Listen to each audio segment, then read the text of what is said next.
최근 한국 중학생을 대상으로 한 충격적인 실험 카메라로 인해 인터넷이 뜨겁습니다. 얼마 전 프랑스 지역 방송 프로그램에서 한국 용산구 용산역에서 진행한 실험이 온라인상에서 큰 화제를 모은 건데요. 이 프로그램은 독특한 상황을 설정하여 유럽과 동아시아인들의 반응을 관찰하는 실험 카메라 방송이었습니다. 특히 이번 실험에서 가장 주목받은 것은 한국인 중학생의 돌발 행동이었는데요. 그 행동을 보고 그곳에 있던 패널들뿐만 아니라 행동심리 전문가들, 교육 전문가들 또한 경악을 금치 못했다고 합니다. 그런 그들의 행동은 많은 시청자들로부터 찬사를 받았으며 한국 사람들에 대한 세계인의 호평도 이어졌습니다. 도대체 그 충격적인 영상은 어떤 내용이었는지 지금부터 알아보도록 하겠습니다. 안녕하세요. 저는 프랑스 오타 방송국에서 일하고 있는 프로듀서 에리나입니다. 최근 프랑스에서 발생한 주목할 만한 사건 중 하나는 크리스마스에 일어난 비극적인 가족 살해 사건입니다. 이 사건에서는 한 남성이 자신의 아내와 4자녀를 살해한 혐의로 체포되었습니다. 사건은 파리 동쪽에 위치한 도시에서 발생했으며 희생자들은 9개월에서 10살 사이의 연령대였습니다. 용의자는 2017년부터 우울증과 정신병적 행동으로 치료를 받아온 것으로 알려졌습니다. 이 비극적인 사건은 최근 몇 달 동안 파리 근처에서 발생한 충격적인 가족 살해 사건들 중 하나로 기록되었습니다. 이와 같은 사건들은 프랑스 사회에 큰 충격을 주고 있으며 가정폭력과 관련한 문제에 대한 사회적 인식을 높이는 계기가 되고 있습니다. 평균적으로 프랑스에서는 매일 한 명의 여성이 파트너 또는 전 파트너에 의해 살해되고 있으며 2022년에는 24만 4,300건의 가정폭력 피해자가 기록되었는데 이 중 대부분은 여성이었습니다.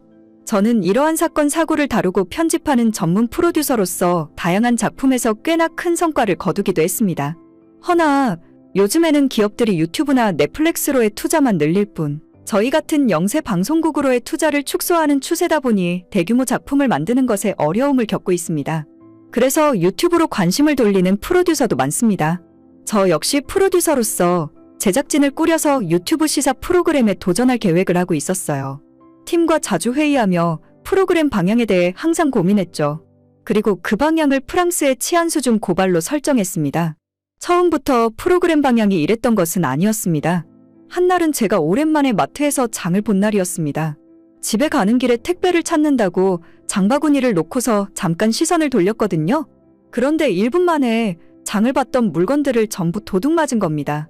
제가 방심했던 거였어요. 프랑스의 소매치기 수준이야 익히 알고 있었기에 제 처신을 탓해야 했습니다. 결국 저는 그날 장 본 걸 다 날리는 바람에 저녁 거리도 없어서 시리얼로 대체했습니다. 또 한 번은 참고해야 할 서적이 있어서 음료만 들고 도서관을 방문한 적이 있었습니다. 책상 앞에 앉아 음료를 올려놓은 뒤 가방에서 잠깐 물건을 꺼낸다고 고개를 숙였을 때 일이 터졌어요. 정말 10초도 안 되는 그 짧은 사이에 누가 제 음료수를 훔쳐간 거예요. 그래도 음료수를 도둑 맞은 그날 음료수만으로 끝이 났다면 그저 재수가 없었던 거라 생각하고 넘겼을 겁니다. 하지만 저희 분노는 도서관을 나온 후 귀가하는 길에서 폭발하고 말았어요. 저는 지하철을 이용하기 위해 지하철역을 향했습니다. 하필 인파가 많은 시간에 도착하는 바람에 겨우 지하철에 올라탈 수 있었죠. 그 지하철이 마지막 지하철이었기 때문에 안 타면 안 되었거든요. 그렇게 억지로 타고서 무사히 내렸는데요.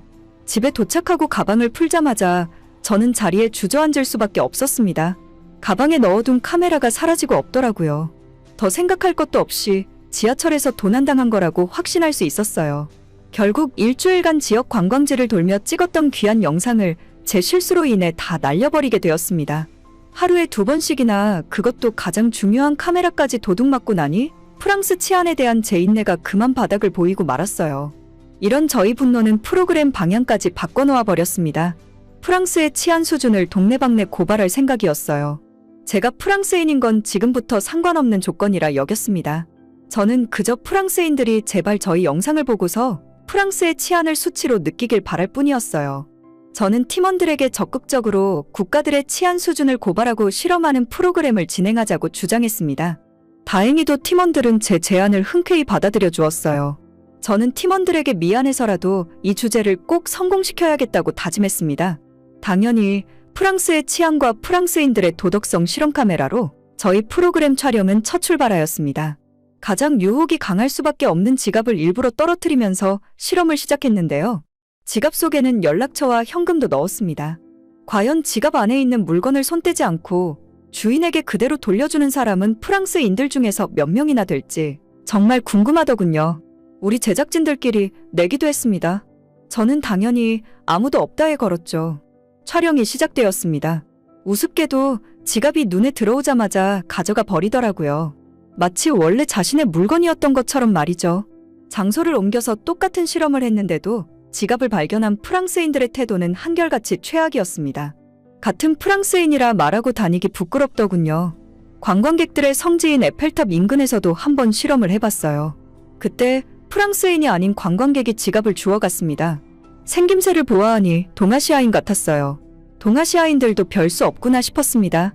그대로 지갑을 자기 주머니 속에 넣더라고요. 그런데 그 후에 다소 당황스러운 모습이 카메라에 담긴 겁니다. 저희는 단체로 어찌할 바를 몰랐죠. 그 동아시아인이 지갑을 떨어뜨린 저희 팀원을 쫓아가더니 주머니 속에서 지갑을 꺼내 돌려주더라고요. 동아시아 쪽은 관심받기여서 기대도 안 했었는데 저희가 바랬던 도덕의식을 그 아시아인을 통해 보게 되니 촬영하다가 잠시 얼을 빼놓았습니다. 그리고 저희는 기지로 돌아와 찍었던 영상에 대해 회의했어요. 당연히 그 동아시아인에 관해서 얘기가 나올 수밖에 없었습니다. 그리고 그 자리에서 동아시아로 실험 영상을 찍으러 가자는 의견에 모두가 찬성했습니다. 그런데 한 가지 저희끼리 도통 의견이 모아지지 않는 부분이 있었는데요. 바로 그 동아시아인의 국적에 대한 주장들이었어요. 일본인이 확실합니다. 제 친구가 저번 달에 일본 여행을 갔었는데 일본인들은 목소리부터 상냥하다고 했어요. 그리고 동아시아 국가 중에서 제가 알고 있는 선진국은 일본뿐이에요. 저런 선진 문화의식을 갖고 있는 나라가 한국이나 중국일 리가 없잖아요. 아닙니다. 제가 볼 땐 중국인 같아요. 생김새가 딱 중국인이잖아요. 다들 무슨 소리 하는 거예요? 딱 봐도 한국인이죠. 한국의 치안 수준이 세계에서 가장 독보적이라는 거 못 들어봤어요? 예기치 못한 난관에 봉착되어 아주 난감했습니다. 이럴 줄 알았으면 그 아시아인을 쫓아가 국적을 물어볼걸. 그저 프랑스인 위주로 촬영하다가 얼떨결에 걸린 사람이라 미처 생각지도 못했어요. 팀원들은 계속해서 자기가 내세운 국가들의 장점만을 줄줄이 늘어놓았습니다. 나중에 되니 점차 언성까지 높아져 다툼이 되어버리더군요. 결국 제가 상황을 진압했고 제발 한 사람씩 얘기하라고 진정시켰습니다. 그때 가장 먼저 손을 든 팀원이 있었는데요. 영상 속의 아시아인을 한국인이라 주장했던 에밀 팀원이었습니다. 제가 한국을 엄청 좋아합니다. 한국인들은 인격 수준 자체가 높아요. 제가 증명할 수 있습니다. 이번 기회에 한국에 가보는 것이 좋을 것 같아요. 마침 그때가 또 아시안게임 기간이었습니다. 에밀은 자신이 한국을 좋아해서 한국팀을 응원하고 있다고 하더라고요. 솔직히 그건 에밀의 개인적인 감정이라서 그 의견은 제쳐두려고 했습니다. 그러나 한 가지 제 마음에 걸리는 부분이 있었어요. 한국인들의 인격 수준이 높다는 말이었습니다. 한 사람이 아닌 국민 전체를 대상으로 그런 칭찬을 할 정도면 확실히 한국에 뭔가가 있을지도 모른다는 생각이 들었어요. 하지만 그때 다른 팀원이 손을 들면서 한국을 향한 제 궁금증은 잠시 사그라들었습니다. 그 팀원은 일본을 추천했던 케이트였어요. 이왕 아시아에 가는 거면 선진국인 일본으로 가야 한다고 생각해요. 한국은 아직까지 전쟁 하나도 해결 못해서 국민들을 공포 속에 살게 하는 나라입니다. 왜 그런 후진국을 가나요? 후진국 사람들한테 무슨 시민의식을 기대한다고. 그 말도 맞는 말이긴 했습니다. 저 역시 전쟁 국가에는 딱히 발들이고 싶진 않았어요.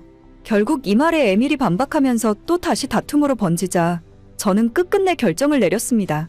일본과 한국, 중국을 모두 가보기로 말이죠. 하도 다툼이 있었다 보니 서로 내기도 했습니다. 저는 웬만하면 중립을 지키려고 했는데 팀원들이 전부 의무적으로 내기에 참여해야 한다고 강요하더라고요. 저는 고민 끝에 일본에다가 기대를 걸었습니다. 아무래도 전쟁 국가인 한국보다는 선진국인 일본의 치안이 훨씬 더 좋을 것 같았거든요. 가장 먼저 찾은 곳은 한국이었습니다. 저뿐만 아니라 팀원 모두가 전쟁 국가란 사실 때문에 알게 모르게 공포감을 느끼고 있었는데요. 하지만 그건 인천국제공항을 밟고서 싹 사라진 감정이었어요. 한국 공항에는 외국인도 많았고 한국인들도 굉장히 붐비고 있었어요. 전쟁 국가라고 치부하기엔 훌륭한 공항 상태와 사람들의 표정에서 저희도 모르게 안심이 되었습니다. 저희는 에밀이 한국에 친구가 있다고 해서 그 집에서 하룻밤 묵기로 했어요. 그리고 그곳에서 저는 한국에 대해 아주 실망하고 말았습니다. 제가 그 아파트 단지에서 믿을 수 없는 모습을 목격했거든요.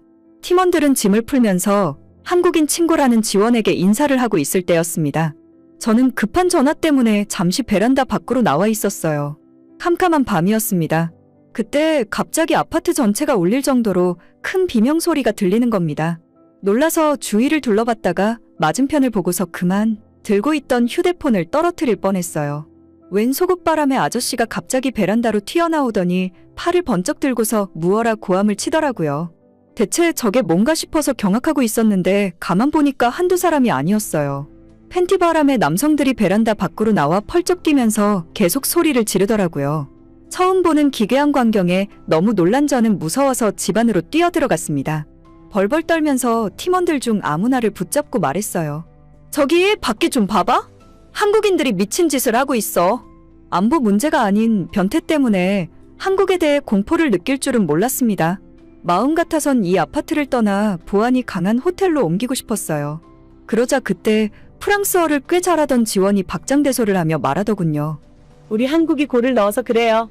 무슨 소린가 싶었는데 마침 TV에서 한국팀이 축구 중이었습니다. 그건 제가 베란다 밖에 있느라 미처 몰랐던 사실이었습니다. 한국은 유럽 못지않게 축구의 진심인 나라라고 합니다. 특히나 한국에서 태어난 남자들이라면 축구를 싫어하는 남자를 찾는 게 힘들 정도래요. 그래서 너무 기쁜 나머지 주민들이 소극 바람으로 튀어나온 것 같다고 설명해 주더군요. 제가 한국은 잘 모르지만 손흥민은 잘 알고 있습니다. 프랑스에서 손흥민 인기가 상당해요. 아까 그 속옷 차림 남자들이 축구 때문에 기뻐서 세레머니를 한 셈이라 하니 황당하여 뒤늦게 웃음이 터졌습니다.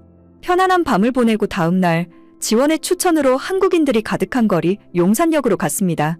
한국인들의 도덕성을 실험하기 위해서 프랑스에서와 다를 바 없이 지갑을 떨어뜨려 촬영했습니다.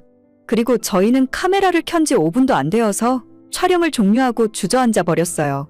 대체 이게 무슨 일이야? 어떻게 이럴 수가 있지? 한국인들은 마치 저희의 실험 카메라를 미리 눈치라도 챈 듯이 행동했습니다.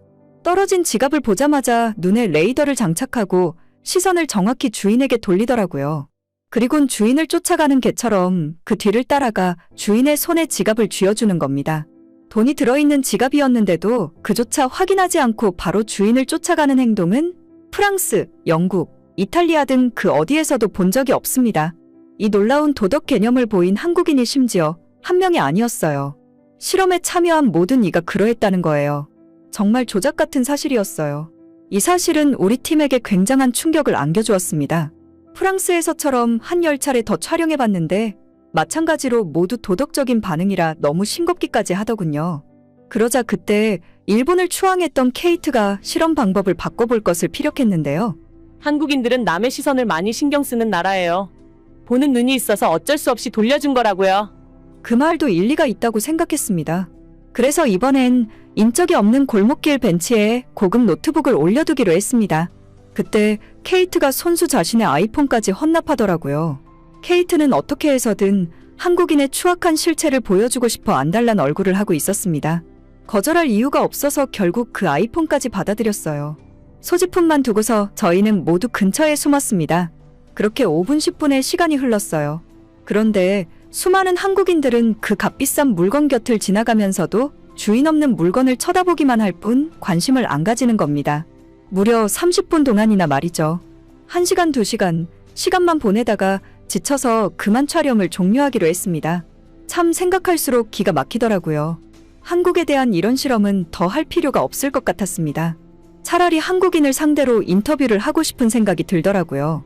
이렇게 높은 시민의식의 비밀이 궁금했거든요. 이로써 한국은 치안 수준에서 단연 독보적인 나라가 맞다고 편집하면 되었어요. 그만 철수하려고 정리 중인 그때 에밀이 벤치 쪽으로 삿대질했습니다. 저희는 급하게 다시 카메라를 들었어요. 중학생으로 보이는 한국 청소년이 물건들 앞에 멈춰 서 있는 겁니다. 그 모습을 가장 기뻐했던 건 케이트였습니다. 역시 한국 성인들은 눈치를 많이 보고 소심해서 못 가져간 거였어요. 한국 청소년은 분명 훔쳐갈 겁니다. 자신의 아이폰이 도둑맞게 생겼는데도 케이트는 그저 기뻐 보였습니다. 그렇다고 케이트가 또 틀린 말을 하는 건 아니었어요. 미성년자는 상대적으로 어른보다 도덕적 개념이 부족할 수밖에 없습니다. 순간의 유혹에 쉽게 넘어갈 나이라는 것이 맞지 않습니까? 프랑스에도 미성년자 범죄가 얼마나 많이 일어나는데요. 역시나 한국도 미성년자는 어쩔 수 없나 봅니다. 그 중학생이 주위를 두리번거리다가 끝내 노트북과 아이폰을 챙겨서 자리를 떠나더라고요. 저희가 한국에 대해 기대 이상의 것을 봐와서 그런지 그저 딱 한 번의 아쉬운 모습을 보았을 뿐인데 많이 씁쓸했어요. 저희는 그대로 촬영 종료하고 소지품을 찾으러 가기 위해 카메라를 껐습니다. 정확히는 카메라를 끄던 중이었죠. 그런데 그 순간 한국 촬영을 포기하지 않고 있던 에밀이 호들갑 떨면서 카메라를 뺏어가는 겁니다. 정신 못 차리고 카메라를 마구잡이로 켜더니 다시 촬영을 강행하더라고요. 당황한 우리는 에밀이 촬영하는 방향을 바라보았습니다. 그리고 온몸에 털이 솟는 기분을 느꼈어요. 소지품을 훔쳐가는 줄 알았던 그 중학생이 가다 말고 한 자리에 정착해 있는 겁니다. 그리곤 누군가에게 그 소지품을 건네고 있었어요. 우리의 소지품을 받아든 사람은 다름 아닌 한국 경찰이었습니다. 믿을 수가 없었습니다. 주인 없는 소지품을 보고도 관심을 안 갖는 것조차 놀라운데 그걸 주인 찾아주려고 경찰에게 맡기는 행동은 누가 가르쳐줘도 습득하기 힘들다고 생각합니다. 저희는 너무 놀라고 신기한 상황에 얼른 그 중학생한테 달려가 인터뷰를 부탁했어요. 가까이서 보니 훨씬 더 앳된 친구더라고요. 이름은 수연이라고 했습니다. 인터뷰를 흔쾌히 수락한 수연은 한마디 한마디를 던질 때마다 우리를 놀라게 했어요. 그 소지품을 어떻게 경찰에게 넘길 생각을 했어요? 잃어버리면 속상할 것 같아서요. 한국 사람들은 물건을 잃어버리면 경찰서나 분실물 센터를 찾아가거든요. 그래서 수연이 소지품 앞에서 한참이나 고민하고 두리번거렸던 건 훔쳐가려고 주위를 살핀 것이 아니라 경찰이나 주인을 찾기 위함이었다고 합니다.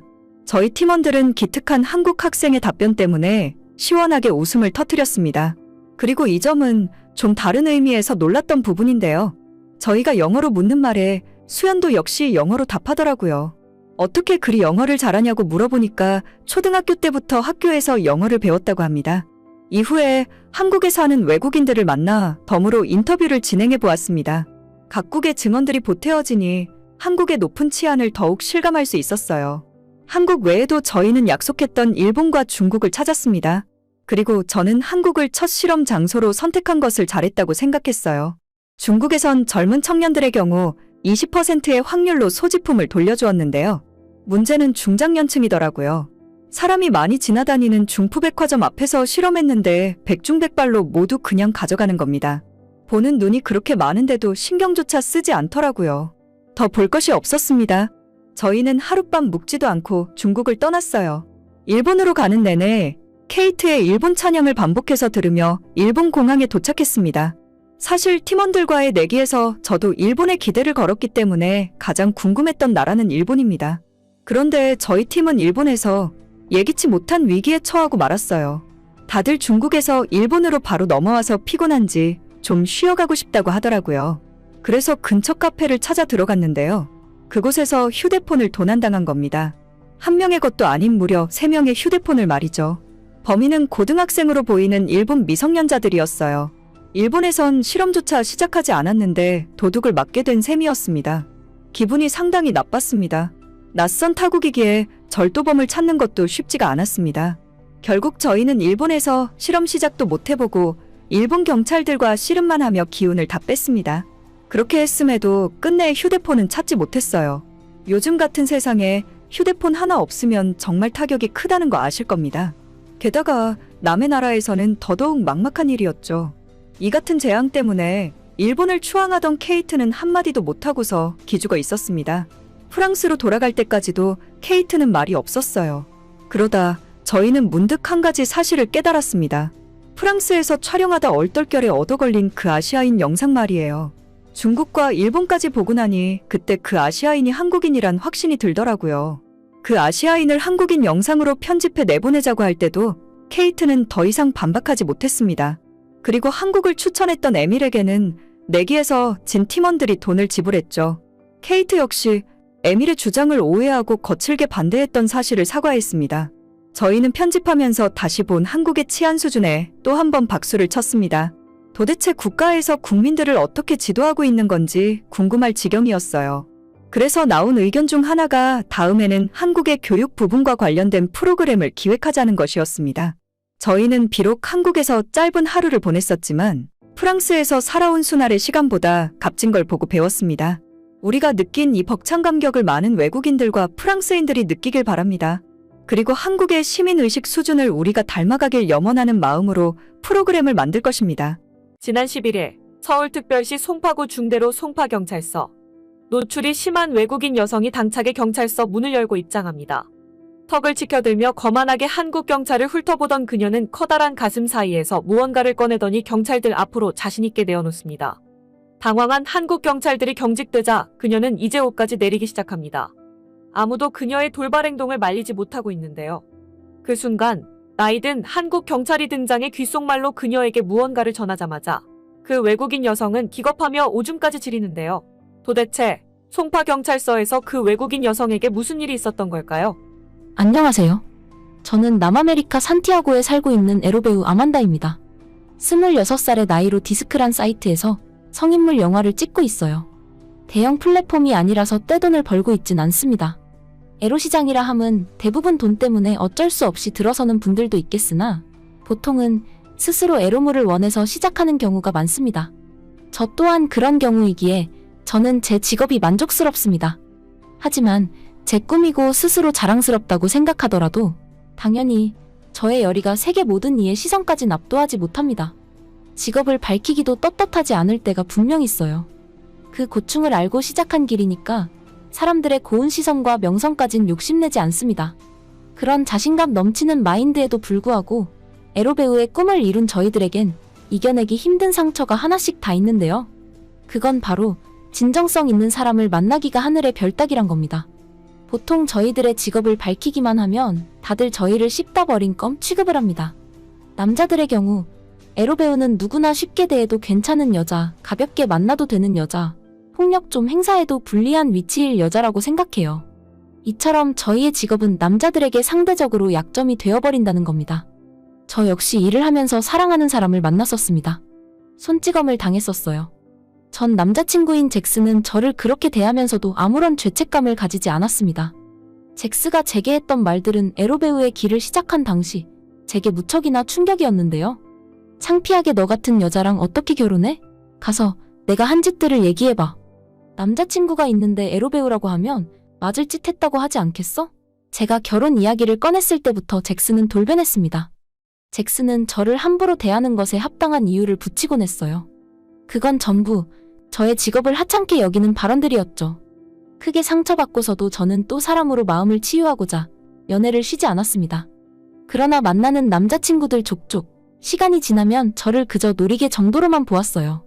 결국 저를 사랑했다는 남자들은 사실 저라는 여자가 아닌 저희 직업과 몸을 사랑했던 거였습니다. 그럼 남자친구를 안 만나면 되지 않냐고 생각하시겠죠.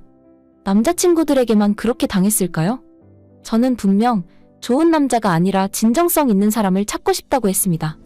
제가 에로배우를 한다는 이유만으로 여자친구들은 저를 몸 함부로 놀리는 업소녀로 보았어요. 너 노출 좋아하지 않아?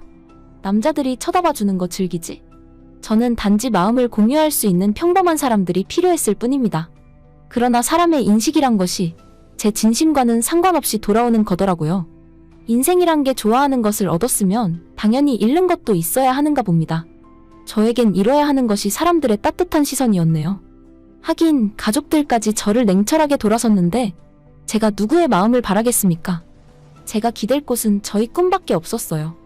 저는 에로계에서 명성이라도 드높이기 위해 굳건히 일했습니다.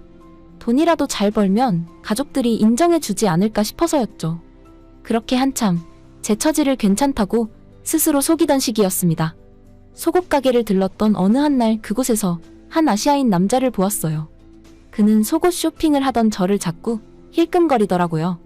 저를 알아보는 팬인가 싶으면서도 어딘가 모르게 사람이 음침해 보여서 기분이 썩 좋지 않았습니다. 결국 저는 마음에 안 드는 속옷 하나를 급하게 골라 계산한 뒤 매장을 빠져나왔어요. 그리고 그때였습니다. 그 아시아인도 불이 나게 매장을 나오더니 저를 뒤쫓아오는 겁니다. 깜짝 놀란 저는 그만 다리에 힘이 풀려버렸습니다. 그리고 그 자리에서 쇼핑백을 휘두르며 비명을 질렀어요. 그러자 주위에서 지나가던 사람들이 저를 도와주더라고요. 제 앞을 막아서며 그 불쾌한 남자를 위협해 주었죠. 그러자 그 아시아인은 곧 머쓱한 표정으로 유창하게 영어를 하기 시작했습니다. 듣자 하니 영화 감독이라고 하더라고요. 저의 피지컬을 보고서 잠깐 대화하고 싶었던 거라 했습니다. 믿지 못해서 차마 경계를 못 풀고 있었는데 아시아인이 명함을 보여주는 덕에 오해를 풀 수 있었어요. 한국인이더라고요. 저는 그와 함께 가까운 카페로 가 대화를 가졌습니다. 그는 자신을 한국에서 온 유명한 에로영화 감독이라고 소개했습니다. 자신의 작품과 커리어가 증명될 만한 발자취를 제게 보이며 신뢰감을 주었어요. 그리곤 저를 딱 한마디로 홀려버리더군요. 내 안목은 한 번도 틀린 적이 없어요. 당신은 내가 본 그 어떤 신인 배우보다 훌륭합니다. 저에게 투자할 만한 미래가 보인다며 자신있게 계약을 제안해왔습니다. 저는 한국에 대해 전혀 아는 것이 없었습니다. 그래서 한국의 영화 감독이 왜 남미까지 와서 배우를 찾고 있나 그것이 의문스러웠어요. 제 질문에 그 감독은 정말 믿음직스럽게도 막힘없이 대답을 해주었는데요. 한국은 성문화가 굉장히 발달했고 또 자유로운 국가라서 에로물 제작사가 수도 없이 많다고 하더라고요. 성적 호기심에 대해 개방적이고 환영하는 분위기라 합니다. 그런 한국에선 한국 여자보다 서양 여자들이 그렇게 인기를 몰고 다닌다네요. 해외 시장을 노리는 서양 여자들 중에는 한국을 빼놓고 생각하는 배우가 없을 정도라고 합니다. 저는 무명이었고 또 아직은 신인이었기에 해외 시장을 노려본 적은 없었어요. 몰랐던 새로운 세계를 자세히도 알려주는 그 감독에게 저절로 관심이 갔습니다. 그는 계속해서 거의 호소하듯 저를 설득했어요.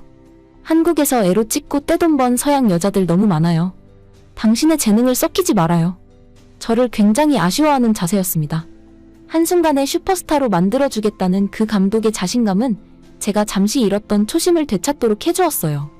결국 저는 그 솔깃한 계약을 승낙해버렸습니다. 그렇게 계약금 1만 달러를 걸게 되었고 기분 좋게 헤어졌어요. 그리고 저의 불행은 시작되었죠. 감독은 곧 연락을 준다고 하더니 일주일이 지나도 감감무소식이었습니다. 그래서 먼저 전화를 걸어봤는데 모르는 사람이 받더라고요. 불안한 마음이 물씬 일었지만 그 감독의 화려한 경력을 두 눈으로 보았기에 믿었어요. 그리고 감독이 일한다는 플랫폼을 검색해 보았습니다. 그러다 제 눈에 들어온 블로그 기사가 있었는데요. 불길한 마음은 왜 틀린 적이 없는 건지 저와 같은 피해를 당한 초짜 배우들이 한둘이 아니더라고요. 블로그 기사의 댓글에도 저 같은 에로배우뿐만 아니라 일반인부터 연예인, 지망생 등 그 감독에게 당한 여자들이 아주 수두룩했어요. 그리고 유독 가슴을 찌르는 어느 한 댓글을 보고서 제 기분은 처참히 무너지고 말았습니다. 본인을 남미에서 일하고 있는 일본인이라 밝힌 한 여성이 한국에 대해 충격적인 실체를 적어놨더라고요. 한국은 원래 사기꾼의 나라야. 다들 조심해. 한국에 대해 조금이라도 알고 있었다면 이런 불상사는 없었을 겁니다. 너무나도 진심처럼 보였던 감독의 화술에 홀라당 넘어가 버린 제가 한심했어요. 왜 무턱대고 돈을 바쳤을까? 후회도 했죠. 그렇잖아도 힘든 시기였는데 이 화가 난 감정을 주체할 수가 없었습니다.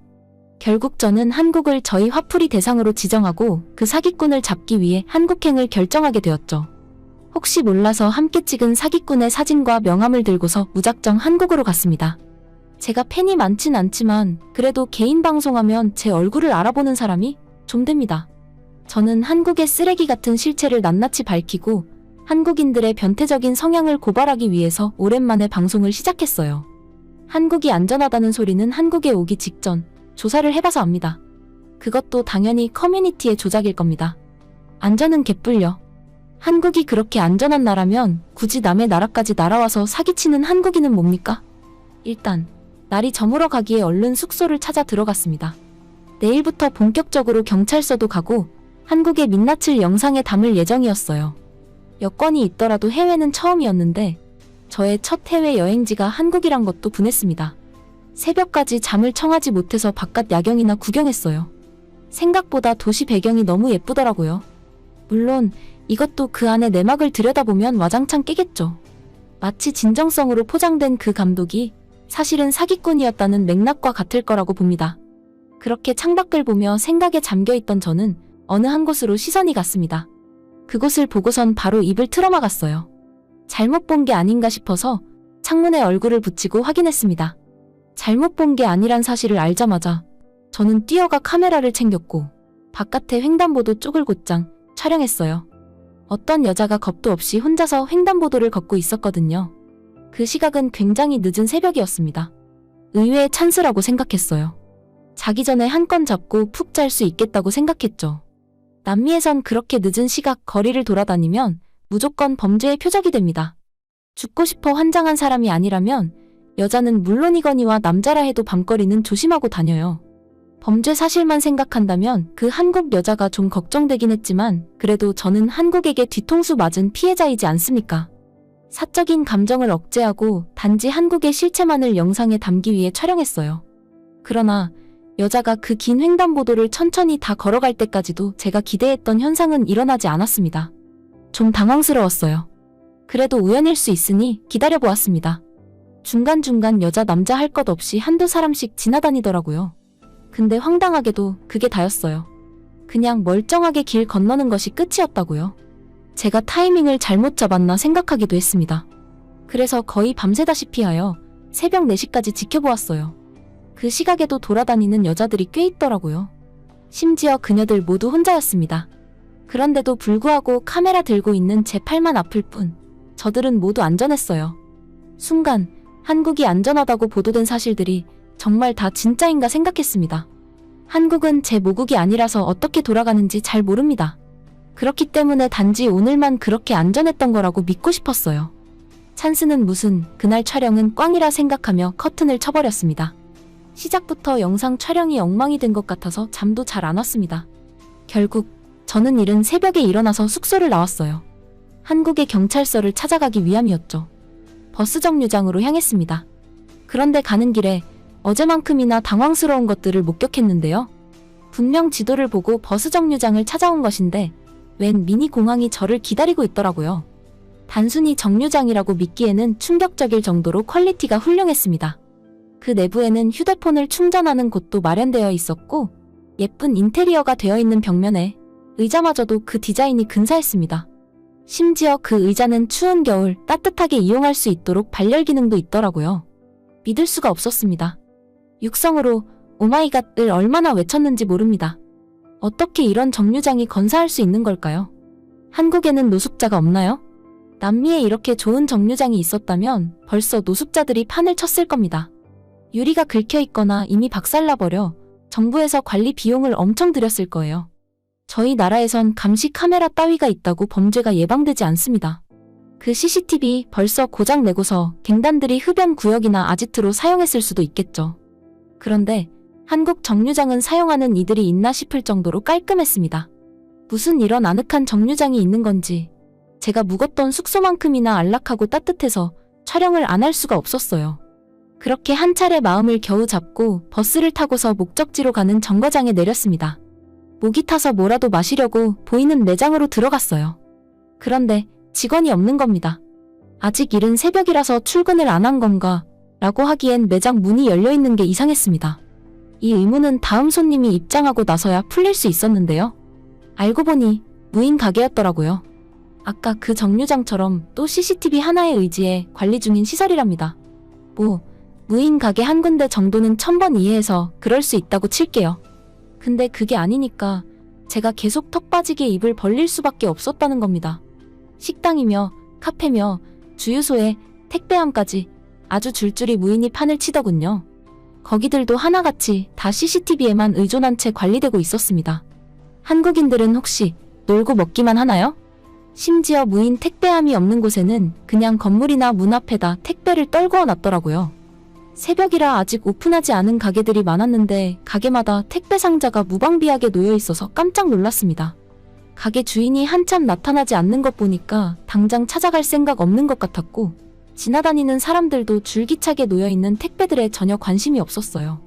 아무도 훔쳐가지 않고 각자 갈 길 가기 바쁜 모습이 제겐 너무 충격이고 신기했습니다.